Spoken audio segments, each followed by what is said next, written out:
నమస్కారం. ప్రతిధ్వని కార్యక్రమానికి స్వాగతం. బీఎస్ఈ సెన్సెక్స్ నిఫ్టీ సొంత రికార్డుల్ని బద్దలు కొట్టి జీవనకాల గరిష్ట స్థాయిల్ని చేరుకున్నాయి. సెన్సెక్స్ 30,133 పాయింట్లకు చేరగా నిఫ్టీ 9,352 పాయింట్లకు ఎగబాకింది. అంతర్జాతీయ సానుకూల పరిస్థితులు, ప్రధానంగా ఫ్రాన్స్ అధ్యక్ష ఎన్నికల ప్రభావం, ఢిల్లీ మున్సిపల్ ఎన్నికల ఫలితాలతో నేడు ఆరంభం నుంచే దేశీయ సూచీలు జోరుగా కొనసాగాయి. డాలర్తో పోలిస్తే రూపాయి బలపడటం కూడా కలిసొచ్చింది. Bank Nifty, mid cap, small cap సూచీలు పైపైకి చూశాయి. జీఎస్టీ అమలు దిశగా పడుతున్న అడుగులు సైతం సూచీల పరుక్కి దోహదపడ్డాయి. ఈ నేపథ్యంలో స్టాక్ మార్కెట్ జోరుకు అనుకూలించిన ప్రధాన అంశాలపై ప్రతిధ్వని చర్చను చేపట్టింది. ఈ చర్చలో పాల్గొంటున్న ప్రముఖులు వివికే ప్రసాద్ గారు, వివేకం ఫైనాన్షియల్ సర్వీసెస్ మేనేజింగ్ డైరెక్టర్, ఆర్థిక అంశాల విశ్లేషకులు; అద్దేపల్లి శ్రీధర్ గారు, భారతీయ జనతా పార్టీ సీనియర్ నాయకులు, ఆర్థిక అంశాల విశ్లేషకులు; సతీష్ కంతెట్టి గారు, Zen securities joint managing director; G Muralidhar గారు, RLP securities senior vice president.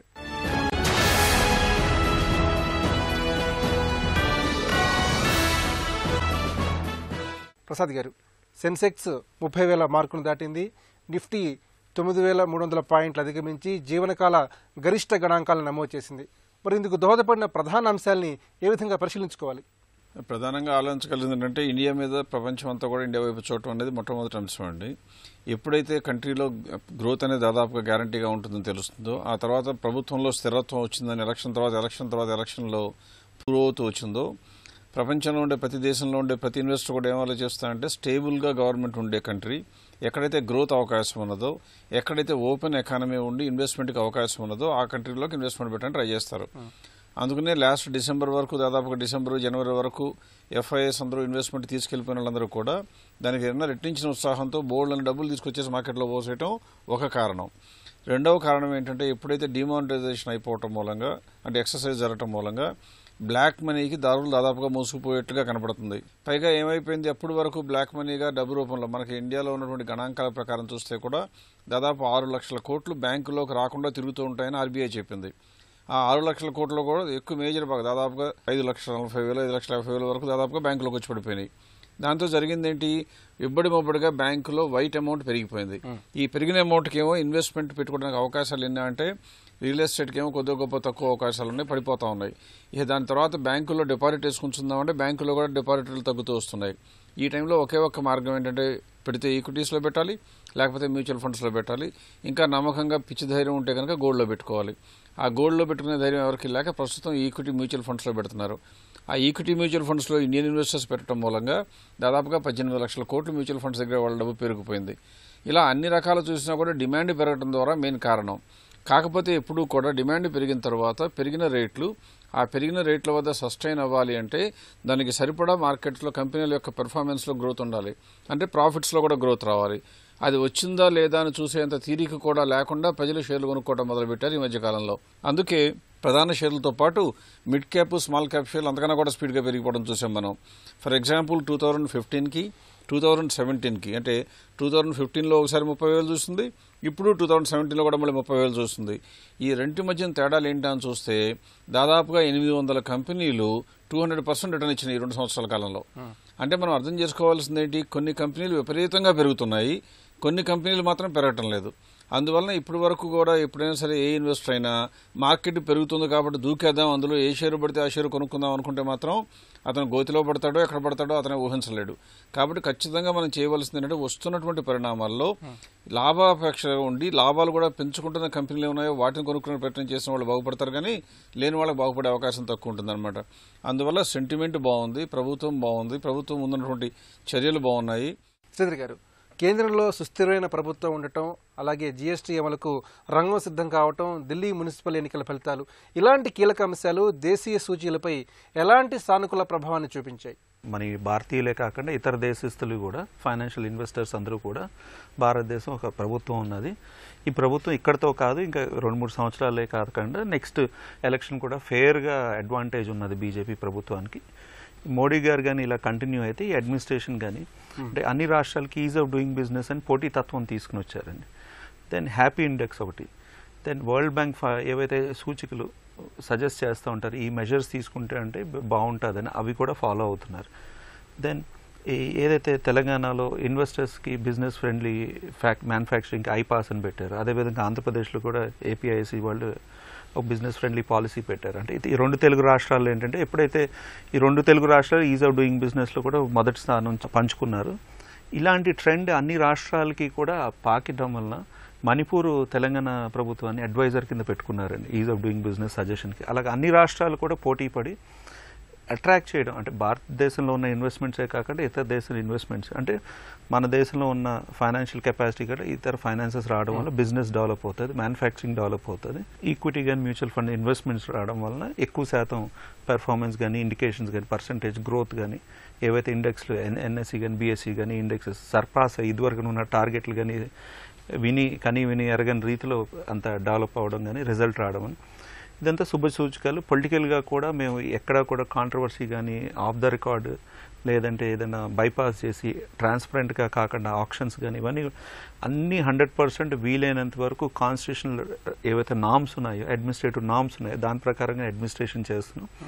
ఏదైనా పొలిటికల్గా 1-2 చిన్న తప్పులున్నా కూడా ప్రజలేమీ అది పట్టించుకోవట్లేదు. అంటే సుస్థిర ప్రభుత్వం ఇవ్వాలి కాబట్టి ఆ విధంగా చేశారు. బీజేపీకే అంటే ఓట్ అంటే గోవాలో ఏదో చిన్న నెగిటివ్ కమెంట్ ఉంది, లేదంటే మణిపూర్లో చిన్న నెగిటివ్ కమెంట్ ఉంది. అవి ఏంటంటే అది కూడా మేము ప్రభుత్వం ఇవ్వడానికే ఆ 2-3 ఎబరేషన్స్ ఉన్నాయి. బట్ ఏదేమైనా కూడా అన్ని రాష్ట్రాల్లో కూడా బీజేపీ డెవలప్ అవ్వాలని, హిందుత్వం అన్నది ఒక ఫ్యాక్టర్ ఉన్నా కూడా డెవలప్మెంట్ అనేది మేజర్గా ఫ్యాక్టర్ పెట్టుకుని జిఎస్టీ ఇంప్లిమెంటేషన్ వల్ల ఈ ఏకీకృతి బిజినెస్ రూల్స్ వల్ల అన్ని రాష్ట్రాలు ఒక విధంగా ఏంటంటే ఫైనాన్షియల్గా బెనిఫిట్ పొందుతారు, ప్రజలు కూడా దాని రిజల్ట్స్ కూడా వస్తాయి బాగా. సతీష్ గారు, అమెరికా ప్రధాన స్టాక్ ఎక్స్చేంజ్ నాస్డాక్ తొలిసారిగా 6,000 పాయింట్లను అధిగమించింది. మరి సూచీలు ఇంతగా పరుగు పెట్టడానికి ఫ్రాన్స్ ఎన్నికల ఫలితాలతో సహా అంతర్జాతీయంగా ఎటువంటి సానుకూల పవనాలు ఇందుకు దోహదం చేశాయని మనం భావించాలి?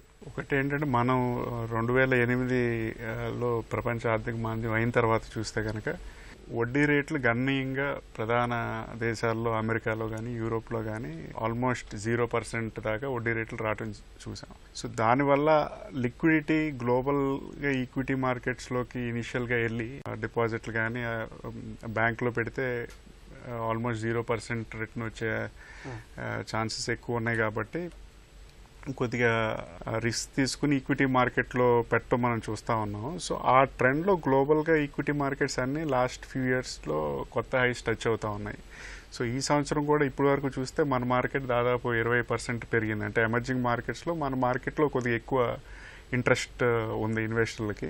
బట్ మిగతా మార్కెట్లు కూడా లార్జర్ మార్కెట్స్ కూడా దాదాపు 10% దాకా పెరగటం మనం చూసాము. సో టు అన్ ఎక్స్టెంట్ గ్లోబల్గా అన్ని మార్కెట్స్ ఆల్ టైమ్ హై దగ్గరలో ఉన్నాయి. సో మన మార్కెట్లో ప్రత్యేకించి గ్లోబల్ ఫ్యాక్టర్స్ కాకుండా లోకల్ ఫ్యాక్టర్స్ ఇందాక డిస్కస్ చేసినట్టుగా కొద్దిగా government stability, especially UP elections మార్చిలో వచ్చిన రిజల్ట్స్ తర్వాత మనం చూస్తే రూపీ దాదాపు 68 ఉన్న రూపీ ఇవాళ 64 కిందకు కూడా వచ్చింది ఒక టైంలో. సో టు అన్ ఎక్స్టెంట్ విదేశీ పెట్టుబడిదారులు మన దేశంలో పెట్టేటప్పుడు రూపాయి వల్లే ఒక 2 నెలల్లో వాళ్ళకి 6% లాభం వచ్చినప్పుడు, సో డైరెక్ట్గా మార్కెట్ ఏమో 20% దాకా లాభం వచ్చింది. విదేశీ పెట్టుబడిదారులకి ప్రపంచవ్యాప్తంగా లార్జర్ మార్కెట్స్ కాకుండా ఎమర్జింగ్ మార్కెట్స్లో మన దేశం మార్కెట్స్ ఎక్కువ స్టేబుల్గా కనపడుతుంది కాబట్టి, అండ్ ప్రపంచవ్యాప్తంగా మేజర్ నెగిటివ్స్ ఏం లేకుండా ఫ్రాన్స్లో కూడా కొద్దిగా రైట్ వింగ్ కాకుండా సెంట్రిస్ట్ పార్టీ నెక్స్ట్ 2 వీక్స్లో ఫైనల్ ప్రెసిడెన్షియల్ ఎలక్షన్లో విన్ అయ్యేటట్టు కనపడుతుంది కాబట్టి, సో మేజర్ నెగిటివ్స్ గ్లోబల్గా లేని బ్యాక్డ్రాప్లో మన దేశంలో ఇంక అడిషనల్ పాజిటివ్స్ ఉన్నాయి. కాబట్టి జిఎస్టీ పాస్ అవటం, ఇతర రిఫార్మ్ మెజర్స్ కూడా మన ఎకానమీలో తీసుకున్నవి నెక్స్ట్ ఇయర్ నుంచి రిఫ్లెక్ట్ అవుతాయి, గ్రోత్ కొద్దిగా ఇంప్రూవ్ అవుతుందన్న సూచనలు కనపడుతున్నాయి. కాబట్టి మన దేశంలో ఇన్వెస్ట్మెంట్ లాస్ట్ ఫ్యూ మంత్స్లో పెరగటం వల్ల కూడా మన మార్కెట్ హైయర్ లెవెల్స్కి వస్తూ ఉంది. దానికి తోడు ఇంత ప్రసాద్ గారు చెప్పినట్టు డొమెస్టిక్ ఫ్లోస్ లాస్ట్ 1 ఇయర్ నుంచి కంటిన్యూస్గా ఉన్నాయి. దాదాపు 5,000 నుంచి 6,000 కోట్లు పర్ మంత్ కేవలం సిప్లో కానీ ఎవ్రీ మంత్ ఇన్వెస్టర్లు పెడతా ఉన్నారు. అది కాకుండా ఎడిషనల్ ఫండ్స్ కూడా ఇతర ఎవెన్యూస్లో అట్రాక్టివ్గా లేకపోయేటప్పటికీ స్టాక్ మార్కెట్ వైపు మళ్ళటం మనం చూస్తూ ఉన్నాము. సో ఈ ట్రెండ్ వల్ల మార్కెట్ హైయర్ లెవెల్స్కి వస్తుంది. సో ఖచ్చితంగా విదేశీ మార్కెట్లో ఉన్న పాజిటివ్ సెంటిమెంట్ వల్ల కూడా మన మార్కెట్ హైయర్ లెవెల్స్లో ఉందని చెప్పాలి. మురళీధర్ గారు, వ్యాపార సంస్థలు త్రైమాసిక ఫలితాలను వెలువరించాయి. మరి సూచీలు పరుగులు పెట్టడానికి అట్లాగే కొనుగోళ్లు వెల్లువెత్తడానికి ఈ ఫలితాలని కారణంగా ఎంతవరకు చెప్పుకోవాలి? త్రైమాసిక ఫలితాలు బాగా ఉంటాయి అన్న సంగతి ఊహించిందే జనాలు. ఎందుకంటే లాస్ట్ 3 quarters బాగున్నప్పుడు ఆటోమేటిక్గా 4th quarter బాగానే ఉంటుంది. కాకపోతే ఇక్కడ మోడీ గారు ఏవైతే బలమైన నిర్ణయాలు తీసుకున్నారో దాని యొక్క ఇంపాక్ట్ మార్కెట్ మీద ఎక్కువగా ఉన్నట్టు కనపడుతుంది. మనము డిసెంబర్లో కనుక చూసుకున్నట్టయితే సెన్సెక్స్ 26,000లో ఉంది, ఇవాళ 30,000 అయ్యింది. అంటే దాదాపు ఒక 15% పెరిగిపోయింది అనమాట. అంటే దానికి కారణం ఏంటి అని చూస్తే ఇదివరకు ట్రంప్ గారు వస్తారు ఏమవుతుందో, డిమానిటైజేషన్ అయింది ఏమవుతుందో, బడ్జెట్ వచ్చింది ఏమవుతుందో, ఆ తర్వాత ఎలక్షన్స్ యూపీ ఎలక్షన్స్ ఏమైపోతాయో అన్న భయాందోళనలో 26,000 దగ్గర ఉన్న సెన్సెక్స్ ఎవరికి కూడా నమ్మకం కలగలేదు. కానీ 30,000 వచ్చేసరికి మాత్రం అందరికీ నమ్మకం కలుగుతుంది. ఇదే 30,000 2015లో అంటే 2 ఏళ్ల క్రితం వచ్చిందనమాట. అదే 2016 మార్చిలో 22,000 దగ్గర ఉందండి. అంటే 26,000 2016 నుంచి 2017 లోపల దాదాపు మనకి 30% సెన్సెక్స్ పెరిగిందనమాట. అయితే కంపెనీ యొక్క పర్ఫార్మెన్సెస్ చూసుకున్నట్టయితే 30% గ్రోత్ ఉందా లేదా అనేది అది ఆలోచించాల్సిన విషయం. కానీ కంపెనీ గ్రోత్ అనేది sector to sector, company to company vary అవుతుంది. కాబట్టి ఏ సెక్టార్స్లో అయితే గ్రోత్ ఉందో ఆ సెక్టార్స్లో మంచి పర్ఫార్మెన్స్ కనపడుతుంది. ఉదాహరణకి ఇప్పుడు బ్యాంకింగ్ ఉంది, బ్యాంకింగ్లో ఎన్పిఎస్ బాగా పెరిగిపోతున్నాయి. కానీ ప్రభుత్వం ఒక నిర్ణయం తీసుకుంది, కఠినమైన నిర్ణయం తీసుకుంది. బ్యాడ్ లోన్స్ని మేము అంత ఇదిగా వదిలిపెట్టము, బ్యాంక్స్కి కూడా చర్యలు తీసుకోవడానికి మేము టీత్ ఇస్తాము. అదేవిధంగా డెట్స్ ఏదైతే ఉందో దాన్ని ఈక్విటీ కింద కన్వర్ట్ చేయడానికి నామ్స్ కూడా చాలా ఈజీ చేసేసారు. అంటే ఈ సంవత్సరం వరకు లాక్-ఇన్ పీరియడ్ ఉండేవి, ఇప్పుడు సంవత్సరం కాదు, ఇమీడియట్గా అమ్ముకోవడానికి కూడా ఫెసిలిటీ ఇవ్వాలని చెప్పేసి మినిస్ట్రీ ఆఫ్ ఫైనాన్స్ సెబీకి సజెస్ట్ చేసింది. సెబీ కన్సిడర్ చేస్తుంది అనమాట. అంటే ఈ విధంగా ఏంటంటే ఏదైతే నెగటివ్ ఉన్నాయో కంపెనీస్లో కూడా ఆ నెగటివ్ని కూడా కడిగేసేసి దాన్ని క్లీనప్ చేసే సిస్టమ్ని ఒక పాజిటివ్ యాటిట్యూడ్లోకి తేవాలని ప్రభుత్వం ఏదైతే నిర్ణయాలు తీసుకుంటుందో ఆ నిర్ణయం బలోపేతంగా మార్కెట్ని పెంచుతుంది. ప్రసాద్ గారు, జూలై 1 నుంచి జీఎస్టీ అమల్లోకి రానుంది. మరి ఈ పరిస్థితుల్లో దేశీయ స్టాక్ మార్కెట్ ఏ మేరకు బలం పుంజుకునే అవకాశం ఉంది? ఎప్పుడు కూడా అంటే రాబోయేటువంటి జీఎస్టీ గురించి అంచనాలు చాలా వైడ్ వేరియన్స్తో ఉన్నాయి. అంటే కొంతమంది 1% పెరుగుతుందంటారు, కొంతమంది 3% అంటారు. ఇప్పుడు ఇవాళ కాక నిన్న వచ్చినటువంటి యూఎస్ ఫెడరల్ రిజర్వ్ ఎస్టిమేట్ ప్రకారం అయితే 4.2% జీడీపీ పెరుగుతుంది ఏకంగా అని చెప్పింది జీఎస్టీ రావడం మూలంగా. సరే, ఇవన్నీ కూడా అంచనాలుగానే ఉంటాయి, వాస్తవ రూపం దాల్చేదాకా ఎవరు కూడా మనం లెక్క చెప్పలేము. స్టాక్ మార్కెట్ ఇప్పుడు ఫ్యూచర్ని డిస్కౌంట్ చేసుకుంటుందా, పాస్ట్ని డిస్కౌంట్ చేస్తుందా అంటే ఏజ్ ఓల్డ్ బ్యాటిల్ అండి. కొంతమంది నాలంటి వాళ్ళు ఏమో పాస్ట్ మూలంగానే ఫ్యూచర్ డిసైడ్ అవుతుందంటారు, వాళ్ళేమో ఫ్యూచర్ మూలంగానే ప్రజెంట్ రియాక్ట్ అవుతుంటూ ఉంటారు. ఇక్కడ మనం ఆలోచించాల్సింది ఏంటంటే స్టాక్ మార్కెట్లో ఉన్నటువంటి కంపెనీలో లాభదాయకతలో కనుక పెరిగినటువంటి స్టాక్ ప్రైస్లు మూలంగా అంతకు సరిపడా ప్రాఫిట్లో రైజ్ వచ్చిందా లేదా అంటే అందరూ చెప్పే మాట లేదు అంటారు. అంటే దాని ప్రకారం ఏం చెప్తున్నారు, నిజంగా శక్తి లేకపోయినా రేట్లు పెరిగాయి కాబట్టి నిలదొక్కునే అవకాశం ఉండదేమో అని భయపడుతూ ఉంటారు. కంపెనీస్ రిజల్ట్స్ రాగానే వచ్చిన రిజల్ట్స్లో కంపెనీల్లో ఎన్ని కంపెనీలు ఏ రకంగా ఉన్నాయని చూడటానికి వీలుగా ఆ కంపెనీ స్థాయిని బట్టుకుని మేము ఒక అనాలిసిస్ చేస్తాం. అంటే 500 కోట్ల కంపెనీ మార్కెట్ క్యాపిటలైజేషన్ ఉన్న కంపెనీలు ఒక రకం, 1000 కోట్ల వరకు ఉన్న మార్కెట్ క్యాపిటలైజేషన్ ఒక కంపెనీ, అట్లా చూస్తూ ఉంటాం అనమాట. 5,000 కంపెనీలు మార్కెట్లో లిస్ట్ అయి ఉంటే 100 కంపెనీలే మార్కెట్లో రిజల్ట్స్ అనౌన్స్ చేసాయి. అంటే లాస్ట్ 3 monthsకి, అంటే 2017 మార్చితో ఎండ్ అయిపోయిన ఫైనాన్షియల్ ఇయర్కి. అందులో చూస్తే సగం కంపెనీలు ఏమో ఇంప్రూవ్ అయినాయి, సగం కంపెనీలు ఏమో తగ్గిపోయినాయి. అంటే దాన్ని బట్టి మనం ఏమనుకోవాలి, పెద్దగా గ్రోత్ ఉండటం లేదు అనుకోవాలి. అది చూడగానే వచ్చే ఫస్ట్ కంక్లూజన్. కాకపోతే దానిలో కొద్దిగా ఫిల్టర్ పెట్టేసి నేను ఏం చేశానంటే ఇందులో 1000 కోట్ల కన్నా తక్కువ ఉన్న కంపెనీల మీద ప్రజలకి ఆసక్తి పెద్దగా ఉండకపోవచ్చు. ఒకవేళ ప్రజలకు ఉన్న మ్యూచువల్ ఫండ్స్, ఇన్స్టిట్యూషన్స్, పెద్ద పెద్ద హెచ్ఎన్ఐస్ మాత్రం అవి కొనరు. కాబట్టి ఆ 1000 కోట్ల కన్నా తక్కువ ఉండే చిన్న కంపెనీల పరిధిలోంచి తీసేసి మిగిలిన వాటిని అనాలిసిస్ చేయమంటే వెంటనే 60% కంపెనీస్ బాగున్నాయి. 1000 కోట్లు ఎందుకు 5,000 కోట్ల కన్నా ఎక్కువ ఎన్నో చూడమని చెప్తే అది 70% అయిపోయింది. అదే 10,000 కన్నా క్రోర్స్ కన్నా ఎక్కువ పెద్ద కంపెనీలు ఎన్నో చూస్తే 80% కంపెనీలో లాభం పెరిగింది. అంటే మనం అర్థం చేసుకోవాల్సిన సారాంశం ఏంటంటే కంపెనీలు ఏవైతే స్థాయిని పెంచుకుని సరైనటువంటి బిజినెస్ ప్రాక్టీసెస్లో ఉన్నాయో ఆ కంపెనీలకు లాభం పెరుగుతోంది. రాబోయే రోజుల్లో ఇంకా కూడా పెరిగే అవకాశం ఎందుకు ఉందంటే ఒక స్థిరమైనటువంటి నియంత్రణలో పనిచేసే వాళ్ళందరికీ కూడా జీఎస్టీ రావటం మూలంగా ఇప్పటి వరకు అన్హెల్దీ కాంపిటీషన్గా ఉన్న బ్లాక్ మార్కెట్లో ఉన్న చిన్న చితగా వ్యాపారులు ఎక్కువ మంది ఆ జిఎస్టీ బారిన పడక తప్పదు, ఏదో ఒక యాంగిల్లో పడక తప్పదు. దానితో వాళ్ళు కూడా పన్ను చట్టంలోకి వస్తారు.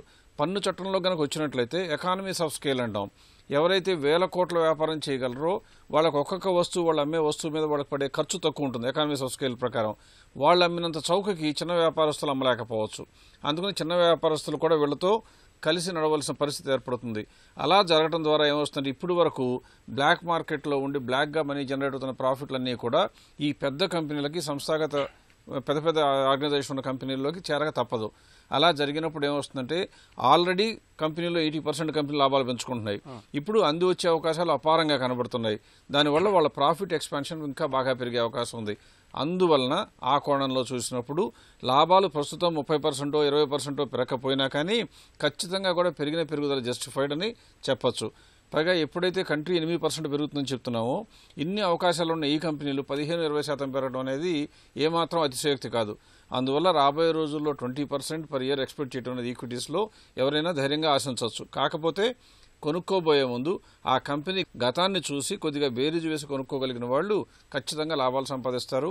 5 ఏళ్లలో 2.5 times కనుక పెరగకపోతే ఈ నెక్స్ట్ 5 yearsలో ఆ ఇన్వెస్టర్ కొద్దిగా గొప్ప నష్టపోయినట్టుగా భావించాలి కానీ లాభించినట్టుగా భావించడం అనేది పద్ధతి కాదు. చంద్ర గారు, మౌలిక గృహ నిర్మాణ రంగాలపై ప్రభుత్వం దృష్టి సారించింది. దీంతో స్థిరాస్తి, సిమెంట్కు సంబంధించిన షేర్ల కొనుగోళ్లు విపరీతంగా పెరిగాయి. మరి మరోవైపు చూసినట్లయితే ప్రభుత్వం తీసుకుంటున్న చర్యలు స్టాక్ మార్కెట్కు ఎలాంటి ఉత్సాహాన్ని, ప్రోత్సాహాన్ని అందిస్తున్నాయి? ఇన్నాళ్ళు రోడ్లు వేసే ఏదైతే కిలోమీటర్ పర్ డే అన్న దానికి ఆల్మోస్ట్ డబుల్ చేశారండి ఎన్డీఏ ప్రభుత్వం వచ్చిన తర్వాత. అది ఎగ్జిక్యూషన్ R&B దాంట్లో కూడా కొంత శాతం ఈ సిమెంట్ రోడ్స్ కూడా వచ్చింది ఒక కాంపోనెంట్. మన వైట్ టాపింగ్ రోడ్స్ అని చెప్పి హైదరాబాద్లో కూడా వేయడం జరిగింది.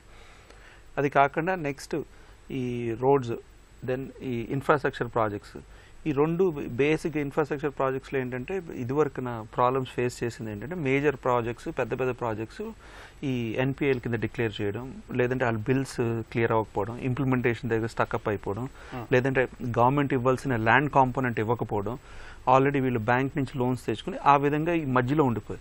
సో ఇప్పుడు ఈ ప్రభుత్వం వచ్చిన తర్వాత ఒక మేజర్గా వెసులుబాటు ఈ పెద్ద ప్రాజెక్ట్స్కి వీటికి ఏమి ఇచ్చారంటే ఆర్బిట్రేషన్కి వెళ్ళినా కూడా you can still disburse.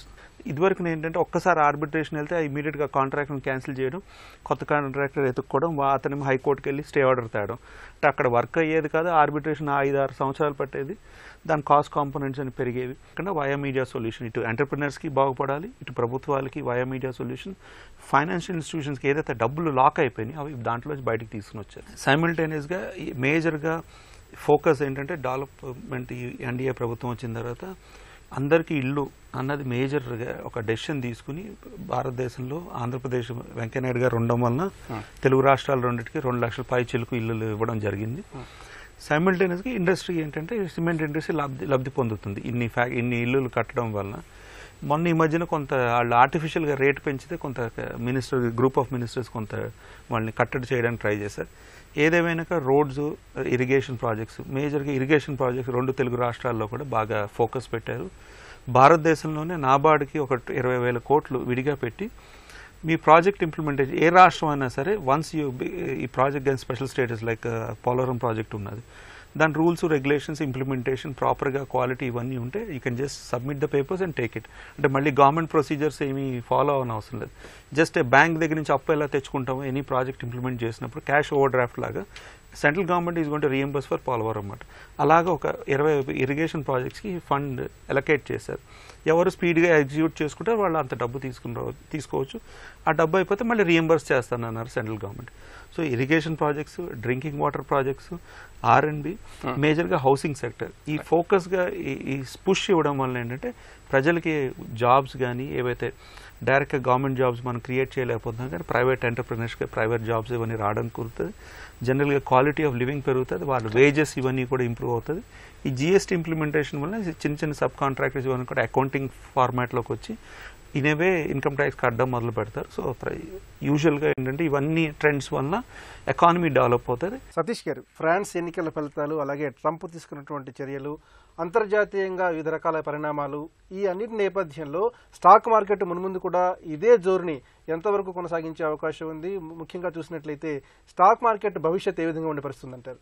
Trump taxation policy యుఎస్ది announce చేస్తారు. సో అది అనౌన్స్ చేసిన తర్వాత ఇమీడియట్గా అనుకున్నట్టు డ్రాస్టిక్ టాక్సేషన్ కట్ ఉంటే కనుక, అంటే దాదాపు 20%, 15% దాకా తీసుకొస్తారని అనౌన్స్ చేశారు ఇన్ టర్మ్స్ ఆఫ్ ఎలక్షన్ అప్పుడు. సో మన దగ్గర కూడా నెక్స్ట్ ఇయర్ కార్పొరేట్ ట్యాక్స్ తగ్గడానికి అది దోహదపడచ్చు.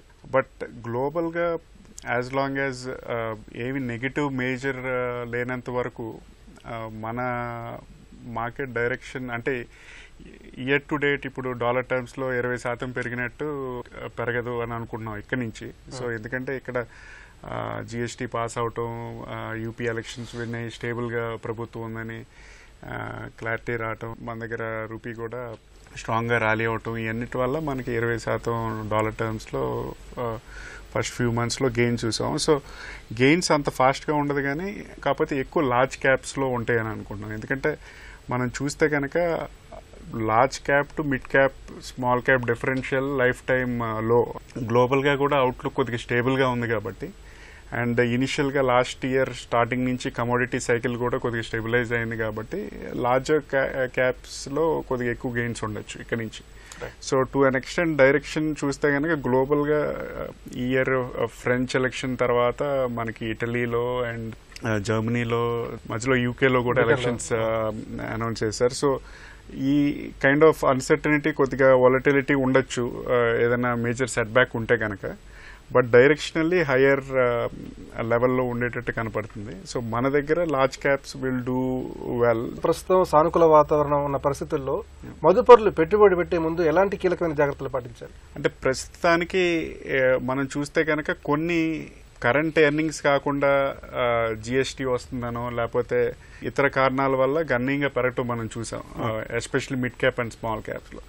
ఎక్కువ ఇన్వెస్టర్లు ఎక్కువసారి స్టక్ అయ్యి లాసెస్ వచ్చేది మిడ్ క్యాప్ అండ్ స్మాల్ క్యాప్లో రాంగ్ టైంలో, ఆర్ ఎక్కువ ఇంట్రెస్ట్ ఉన్నప్పుడు కొనటం, బాగా ఎక్స్పెన్సివ్గా ఉన్నప్పుడు రీసెంట్గా బాగా పెరిగింది ఇంకా పెరుగుతుందని కొన్ని నష్టపోతారు. ఎందుకంటే స్మాల్ క్యాప్ మిడ్ క్యాప్లో సెల్లింగ్ ఉన్నప్పుడు యూజువల్గా లోవర్ సర్క్యూట్లో వచ్చి ఎగ్జిట్ అవటం వీలుండదు మదుపర్లకి.